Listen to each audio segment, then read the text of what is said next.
Everyone, welcome back to my channel. कैसे हो आप सभी? आई एम श्योर कि आप सभी लोग ठीक होंगे। तो चलिए स्टार्ट करते हैं आज का नया क्वेश्चन, कीमोथेरेपी। ठीक है, तो हम इसे बहुत ही सिंपल और इजी लैंग्वेज में डील करेंगे, तो आई एम श्योर आपको समझ में भी आ जाएगा। ठीक है, तो जो लोग भी चैनल पर नए हैं वो लोग चैनल को सब्सक्राइब कर ले, वीडियो को लाइक करें और अपने दोस्तों के साथ शेयर ज़रूर करें। और हाँ, अगर आपको पीडीएफ नोट्स की रिक्वायरमेंट हो तो डिस्क्रिप्शन में मेरा मेल दिया हुआ है, उस पर कांटेक्ट करके आप लोग पीडीएफ नोट्स ले सकते हो। तो चलिए स्टार्ट करते हैं। कीमोथेरेपी। कीमोथेरेपी है क्या? कीमोथेरेपी हम सबको पता है कि कैंसर के ट्रीटमेंट के लिए पेशेंट को कीमोथेरेपी दी जाती है, जिससे कि जो कैंसरस सेल्स होती है उनका डेवलपमेंट कम हो और पेशेंट की हेल्थ जो है ठीक ठीक रहे। ठीक है, इंट्रोडक्शन से स्टार्ट करते हैं। Chemotherapy word made up by two words, यानी कि जो कीमोथेरेपी वर्ड है ये दो वर्ड से मिलकर बना हुआ है। कीमो प्लस थेरेपी यानी कि कीमोथेरेपी।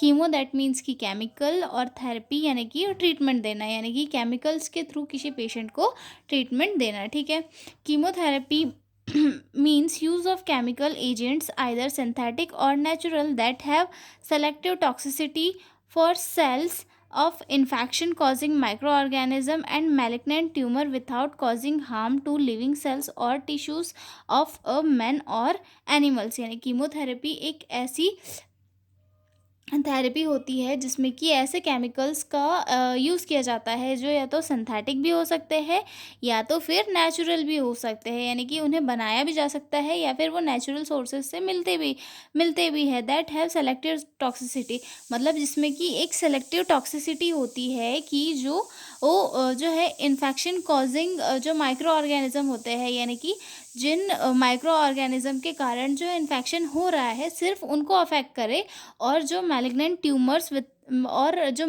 ट्यूमर्स की जो सेल्स होती है, यानी कि जो सेल्स अनकंट्रोलेबल ग्रोथ होते जाती है, सिर्फ उन सेल्स को और इन्फेक्शन कॉजिंग माइक्रो ऑर्गेनिज्म को अफेक्ट करती है। और बिना किसी हार्म के जो लिविंग सेल्स होती है, नॉर्मल सेल्स होती है, उन सेल्स को बिना हार्म किए जो माइक्रो ऑर्गेनिज्म है जो इन्फेक्शन कॉज कर रहे हैं, या फिर जो सेल्स है जो अनकंट्रोलेबल जो है ग्रोथ कर रही है, उनको उनको जो है अफेक्ट करती है। यानी कि कीमोथेरेपी में ऐसे ड्रग्स एजेंट का यूज़ किया जाता है जो नेचुरली भी हो सकते हैं या फिर सिंथेटिक भी हो सकते हैं, जो कि सिर्फ उन एजेंट्स के ऊपर मतलब अफेक्ट करते हैं, उन एजेंट्स के ऊपर जाकर वर्क करते हैं जो हमारी बॉडी में इन्फेक्शन कॉज कर रहे हैं, या फिर जैसे जो ट्यूमर्स है जो अनकंट्रोलेबल जिन सेल्स की ग्रोथ हो रही है उनके ऊपर जाकर वर्क करते हैं। ठीक है, डेफिनेशन देखते हैं।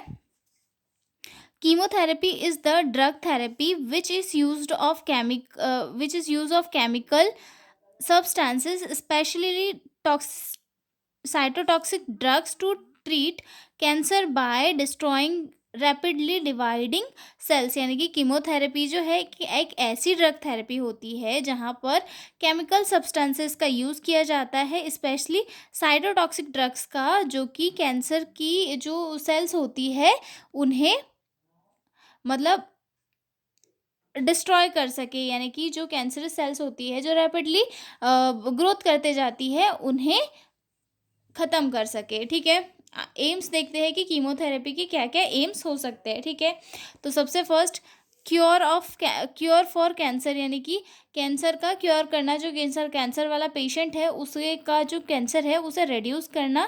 ठीक है, control the sign and symptoms of cancer, cancer वाला जो पेशेंट है उसमें जो भी साइन एंड सिम्टम्स जो शो हो रहे हैं कैंसर के उन्हें कम करना।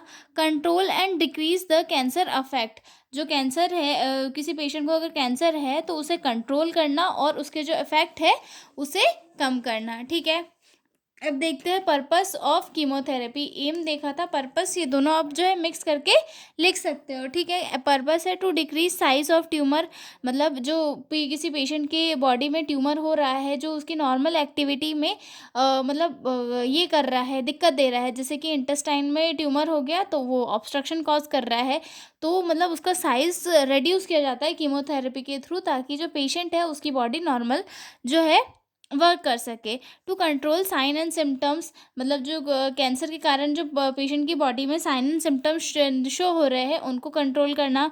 To maintain patient mental status, patient के मेंटल स्टेटस को मेंटेन करना। कैसे कि अगर किसी पेशेंट को कैंसर हुआ है, ठीक है, कैंसर हुआ है तो उस पेशेंट का जो मेंटल लेवल है वो चला जाएगा कि यार मुझे ये भी हो रहा है, ये भी हो रहा है, कैंसर हो गया, ओह माय गॉड।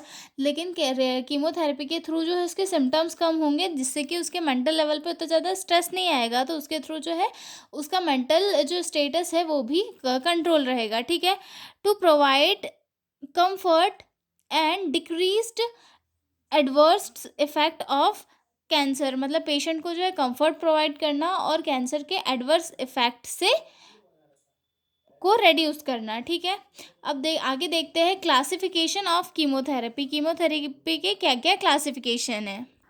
ठीक है, तो इसमें सबसे फर्स्ट आता है एंटी माइक्रोबियल एजेंट्स, यानी कि AMA ड्रग्स, और एंटी कैंसरस ड्रग्स, और या फिर एंटी नियोप्लास्टिक ड्रग्स। ठीक है, एंटी माइक्रोबियल ड्रग्स देखते हैं। एंटी माइक्रोबियल ड्रग्स या फिर anti microbial agents is an either synthetic or natural kill or inhibit the growth of microorganisms such as a bacteria और fungi।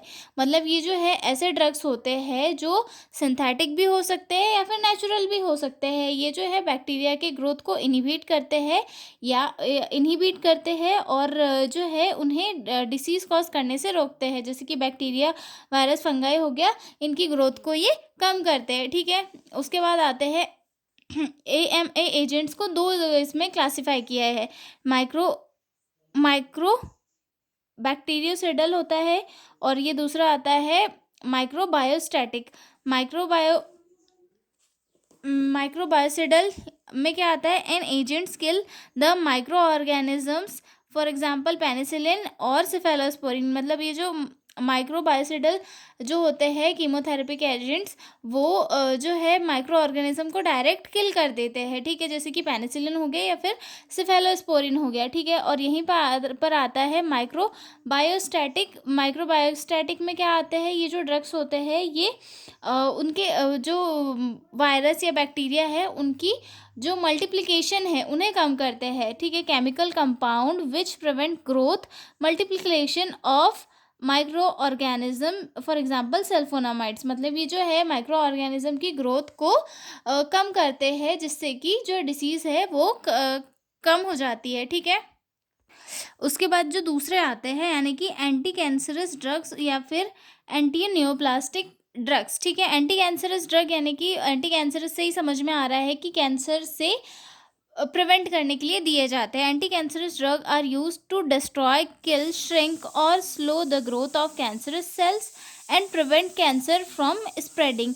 यानी कि जो एंटी कैंसरस ड्रग्स होते हैं वो ऐसे ड्रग्स होते हैं जिन्हें कैंसरस सेल को किल करने के लिए या फिर उनकी ग्रोथ को कम करने के लिए, श्रिंक करने के लिए दिए जाते हैं, जिससे कि कैंसर का जो स्प्रेड है उसे कम किया जा सके। ठीक है, आगे देखते हैं कि जो कीमोथेरेपी है उसे कैसे एडमिनिस्टर किया जाता है। ठीक है, इंट्रावीनस भी दिया जाता है, मतलब वेन के थ्रू भी दिया जा सकता है, ओरली भी दिया जा सकता है। ठीक है, इंट्रामस्कुलर मसल्स के थ्रू भी दिया जा सकता है, या फिर intra arterial given direct into artery भी दिया जा सकता है। ठीक है, अब इसके साइड इफ़ेक्ट क्या क्या हो सकते हैं, नोज़िया हो सकता है, वॉमिटिंग हो सकता है, फटीग हो सकता है, हेयर लॉस हो सकता है।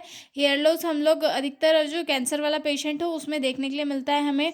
ठीक है, माउथ सोर्स मिल सकते हैं, न्यूट्रोपनिया मिल सकता है, फीवर हो सकता है पेशेंट को, पेन हो सकता है, ये ब्लीडिंग कॉज हो सकती है। ठीक है, कीमोथेरेपी में आप वैसे इससे ज़्यादा और भी डिटेल में लिख सकते हो। ठीक है, ये मैंने आपको थोड़ा सा एक बहुत शॉर्ट में बताया है। ठीक है, तो आप इसे थोड़ा डिटेल में जो है डिस्कस करके अपनी एग्ज़ाम में लिख सकते हो। ठीक है, तो मिलते हैं हम अगले क्वेश्चन में अगले वीडियो में एक नए क्वेश्चन के साथ। तब तक के लिए bye bye and all the best for your exam.